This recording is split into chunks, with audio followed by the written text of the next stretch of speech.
शेष में आत्मसमर्पण कर मोस्ट वांटेड नक्सल नेता सुक्रू से कंधमाल पुलिस पाखे आत्मसमर्पण कर AK-47 पुलिस को हस्तांतर कर सुक्रू को धराई देवाई 55 लाख पुरस्कार राशि घोषणा करते सरकार। सुक्रू सहित आउ 4 जन नक्सल आत्मसमर्पण कर कंधमाल रे बेस सक्रिय थे नक्सल नेता सुक्रू।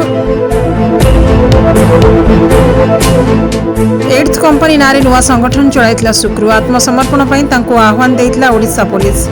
साथी नक्सल अन्वेष ओरफ रेणु को हत्या करी गत मासरे चर्चा थिले सुक्रू। अन्वेष आत्मसमर्पण करने चाहूता बेले सुक्रू और साथी माने मिसी तांको मारी पोति देथिले बोली पुलिस कहिथिला। सुक्रू आत्मसमर्पण करथिबा बेले सिला समेत 6 जन नक्सल को धरिबा पई कम्बिंग ऑपरेशन करुछंती सुरक्षाकर्मी।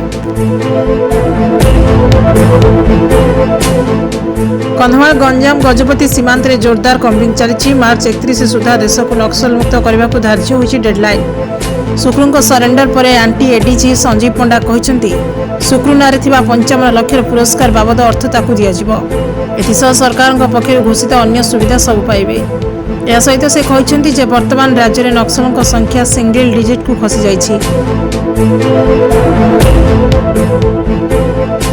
नक्सलों पर यह झटका आम यह बड़ सफलता और जो मैंने रही जाइछन्ति सेमानकु आत्मसमर्पण आम आह्वान करुछु।